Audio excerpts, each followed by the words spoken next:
Hello friend, welcome back to my channel. Film के आगाज़ में लोगन नामी शख्स को दिखाया गया है। वो एक अथीर योरती है और इसकी उम्र तकरीबन 200 साल मालूम होती है और वो अपनी तमाम सलाहियतें खो चुका होता है। वो कमज़ोर हो गया था और बाद में पता चला कि वो टैक्सी चलाता है। उसने देखा कि वहाँ कोई अथीर योरती बच्चे को नई ज़िंदगी मिल रही है। वो अकेला रहा। वो अपने आप को बदलने की कोशिश करता है और सबके सामने एक आम आदमी की तरह काम करता है।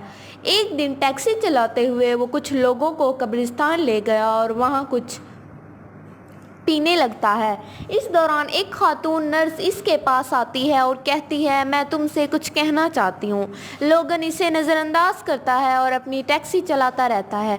एक ताजर बाद में आता है और अपनी टैक्सी में बैठ जाता है और लोगन को मुताला करने के लिए वो नर्स जो आपसे मिलने आई थी उसके पास कुछ देता है जिस पर लफ्ज़ अलकली लिखा होता है। वो एक तंजीम थी जिसने अथियूरों पर तजर्बा किया।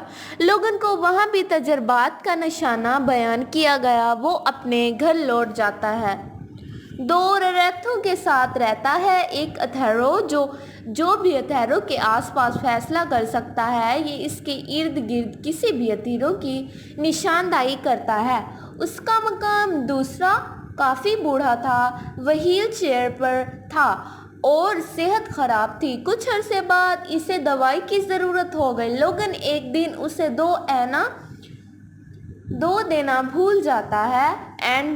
लोगन एक दिन उसे दवा देना भूल जाता है। वो शदीद बीमार हो जाता है। उसका घर भी लोगन को दवाई देता है। वो उसे इंजेक्शन लगाता है और कुछ देर बाद में उसे सब मालूम आ जाता है। उसकी तबीयत कुछ बेहतर होने लगती है। लोगन की सवारी की दरख्वास्त मसूल होती है जब वो मकाम देखता है और वहाँ जाता है। ये वही नर्स थी जिससे वो कब्रिस्तान में मिला था। उसके साथ एक लड़की है।